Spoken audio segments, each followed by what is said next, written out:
Hello and welcome to Indus News Live from Islamabad. I'm Meher Sher and these are the headlines.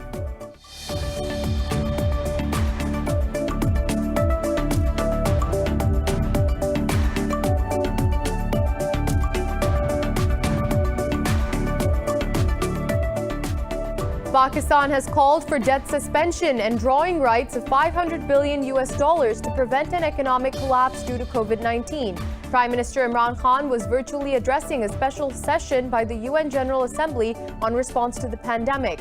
Khan proposed a 10-point agenda for economic recovery.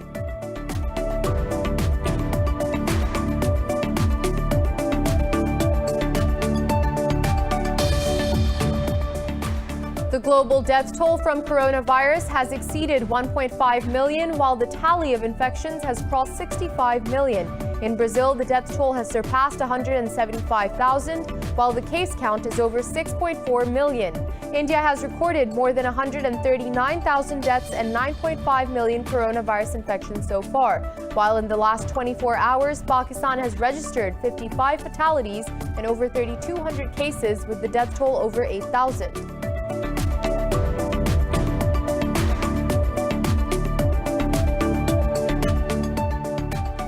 The Wisconsin Supreme Court has rejected a lawsuit by President Donald Trump attempting to overturn his loss to Joe Biden in the battleground state. The top court said the parties could pursue a case in a lower court. The legal defeat on a 4-3 ruling was the latest in a string of losses for Trump's post-election lawsuits.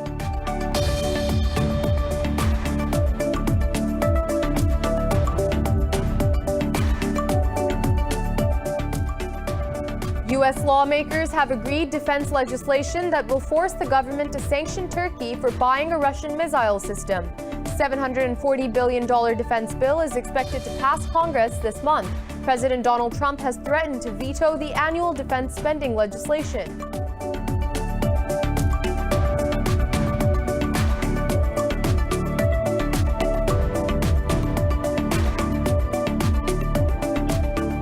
And in football, AC Milan came from 2 goals behind to beat Celtic 4-2 at San Siro in a Europa League encounter. Tom Rogic and Odsonne Edouard put Celtic in control after just 14 minutes of the first half.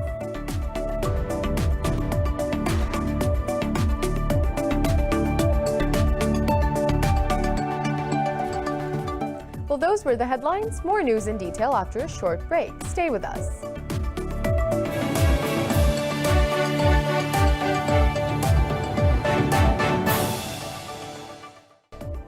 Welcome back. Now, the global deaths from the coronavirus have exceeded 1.5 million, while the tally of infections has crossed 65 million. In Brazil, the death toll has surpassed 175,000, while the case count is over 6.4 million. India has recorded more than 139,000 deaths and 9.5 million coronavirus infections so far. More in the following report. Now that UK has approved the emergency rollout of Pfizer's COVID-19 vaccine, the world has gone into a frenzy. Doubts, second thoughts, competition, sighs of relief, and hurried preparations go hand in hand after the first major breakthrough. Situation remains grim in the US as the country reported more than 200,000 cases and over 2,700 deaths in the past day. New York's governor says the only way to come out of this grim situation is to fight off the pandemic with a vaccine. This is the weapon that is going to win the war. And that is the light at the end of the tunnel, right? So it's not tomorrow. It's not a short tunnel. But we know the way through this. We just have to get there. And we have to get there with as little loss of life as possible. Moderna said it expects to have up to 125 million doses of COVID-19 vaccine available globally in the first quarter of 2021. France announced that it will ensure free COVID-19 vaccinations for all in its social security system, while Belgium's Brussels airport is ramping up preparations for the mission of the century to handle the transport of vaccines. The volumes here will be huge, huge, huge. It's really going to be a tsunami of vaccines coming through this airport, and then you need to be very well prepared. If you are not prepared for a tsunami, then you get lost. Meanwhile, China has delivered over 1 million doses of a COVID-19 vaccine developed by Sinovac to Brazil for late-stage testing in 16 locations. Pakistan has called for debt suspension and drawing rights of $500 billion to prevent an economic collapse due to COVID-19. Prime Minister Imran Khan was virtually addressing a special session by the UN General Assembly on response to the pandemic. More in this report. Prime Minister Imran Khan proposed a 10-point agenda for economic recovery at the summit. He said developing countries are facing a dilemma on how to stimulate the economy and reduce budget deficit at the same time. Khan said Islamabad provided a relief package of around $8 billion to support the poor and to keep the economy afloat during the pandemic. The Prime Minister also proposed the creation of a new liquidity and sustainability facility to provide short-term loans at lower costs. He said the agreed target of mobilizing $100 billion per year for climate action in developing countries must also be met. Khan called for immediate action to stop the massive illicit financial outflows from developing countries to rich countries. He said stolen assets stashed in rich countries must be returned. The Prime Minister expressed hope that whenever a vaccine is available, it must be offered to everyone. In Pakistan, 55 people have died of COVID-19 in the past 24 hours, pushing the death toll to 8,260. The Health Ministry says more than 3,200 people tested positive for the virus overnight. The ministry said that the country's active cases have crossed 51,000. It added that out of nearly 410,000 countrywide cases, more than 350,000 people have recovered. And moving on, Turkey's President Recep Tayyip Erdogan and his Iranian counterpart Hassan Rouhani have discussed steps to improve bilateral ties. The two leaders said this during a phone call. In a statement, Turkey's communication directorate said Erdogan offered condolences over the killing of Iran's top scientist. The Turkish president said the assassination targeted regional peace and stability. He said those who want to drag the region into instability will fail. The directorate said the two leaders also discussed regional issues. Top Iranian leaders, including President Hassan Rouhani, have accused Israel of orchestrating the attack. Iranian Foreign Minister Javad Zarif says Tehran is ready to engage in further prisoner swaps. Zarif's offer comes after Iran released a British-Australian academic in exchange for 3 Iranians detained abroad. Addressing an Italian diplomatic conference, Zarif said a prisoner swap will be in the interest of everyone, and Iran is ready to reciprocate. Zarif urged the U.S. to show goodwill by returning to a 2015 nuclear deal, which President Donald Trump quit. He said if the U.S. honors its original commitments, Tehran will show full compliance with the pact. Now, the U.S. has blacklisted one entity and one individual accused of involvement in Iran's chemical weapons research. In a statement, the Treasury Department says Shahid Maisami Group and its director were targeted. Treasury Secretary Steven Mnuchin says the U.S. will continue to counter Iranian efforts to develop chemical weapons. In another statement, Secretary of State Mike Pompeo said Iran can use chemical agents for offensive purposes. The U.S. has accused the group of having links to the blacklisted Organization of Defensive Innovation and Research. It was formerly led by Iran's recently assassinated nuclear scientist Mohsen Fakhrizadeh.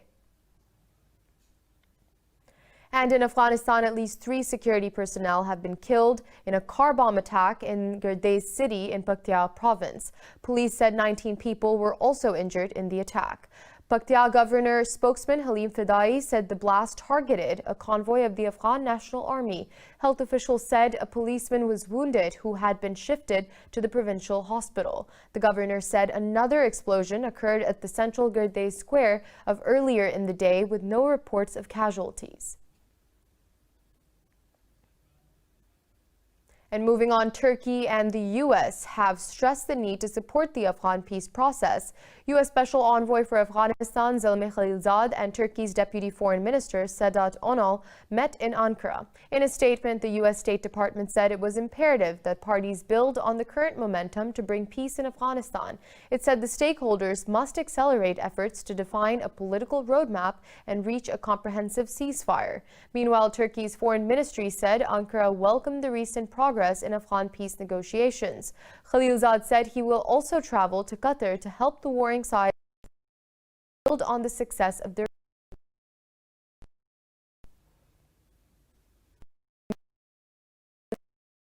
rejected a lawsuit by President overturn his loss to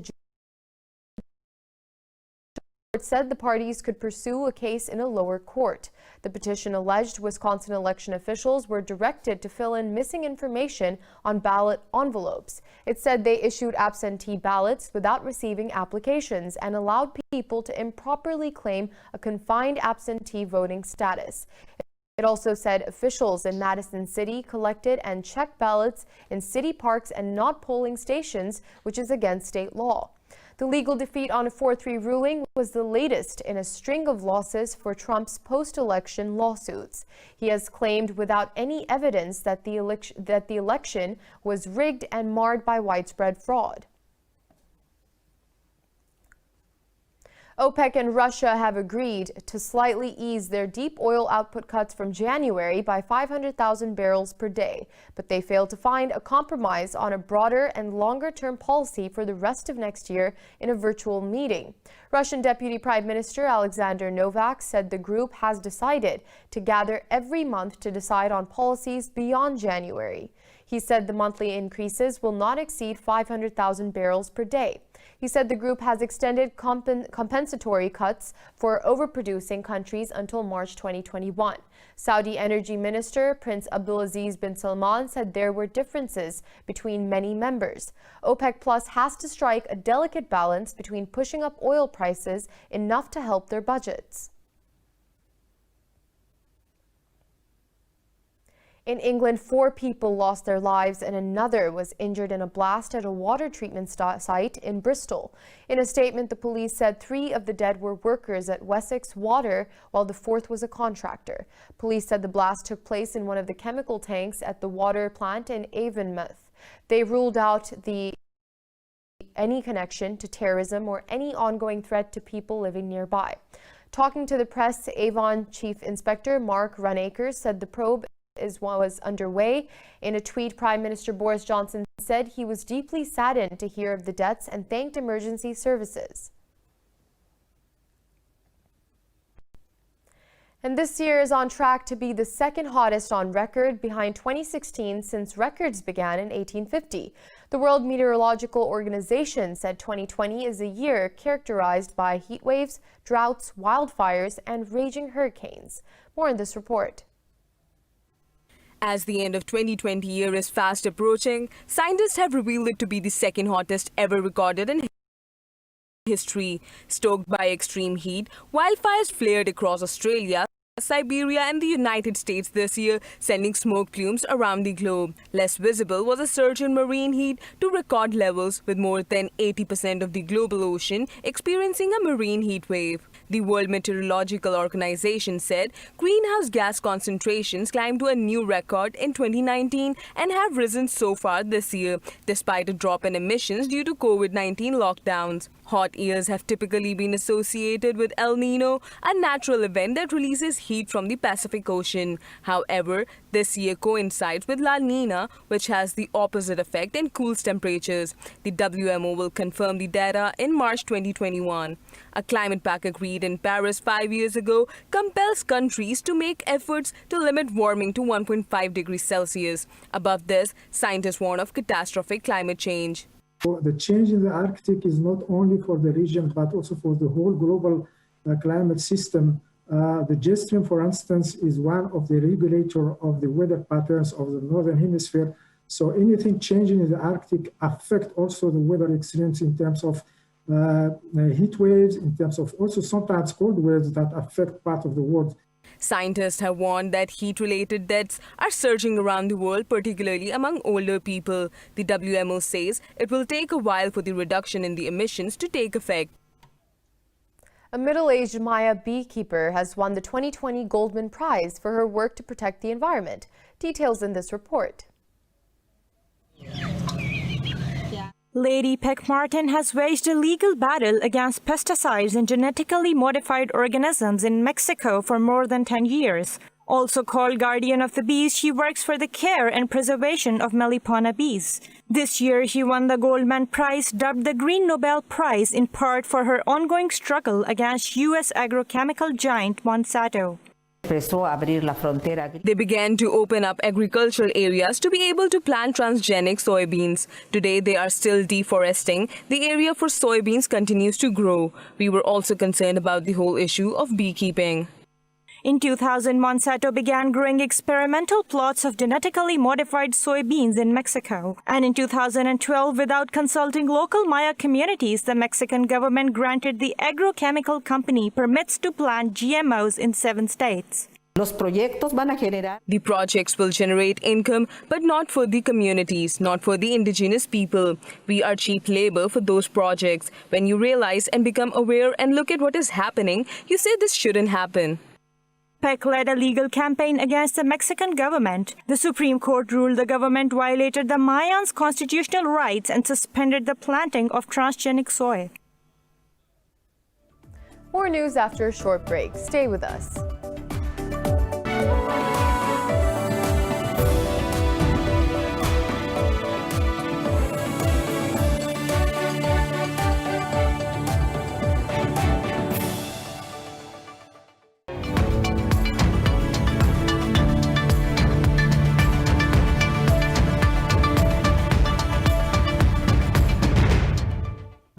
Welcome back. And now moving on to business. Stocks in Asia Pacific are trading mixed after the Pentagon added more firms to a blacklist of alleged Chinese military companies. Seoul's Kospi and Hong Kong's Hang Seng Index have added over 1%. Shares in Australia have inched up above the flat line, with the ASX 200 rising marginally. But mainland Chinese shares are trading lower, with both the Shanghai Composite and the Shenzhen Component in negative territory. Japan's Nikkei 225 and the Topix Index are also trading below the line.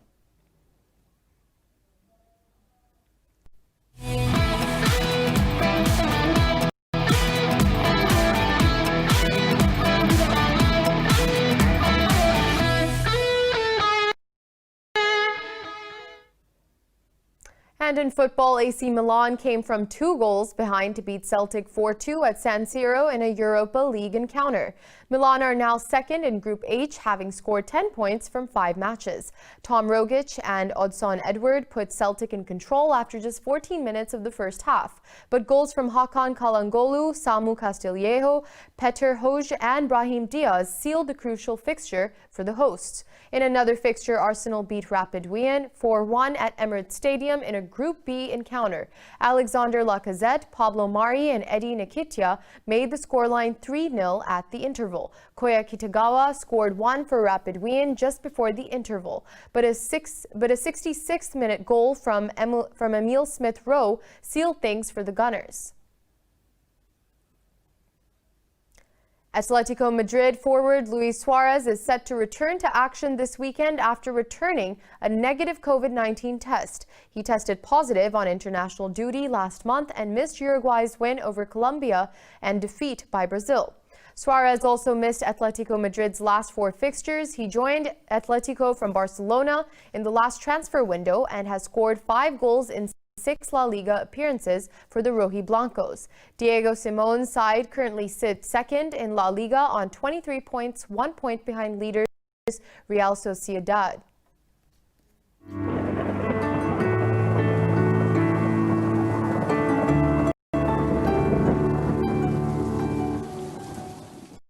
And now it's time to take a look at the latest weather updates from around the world.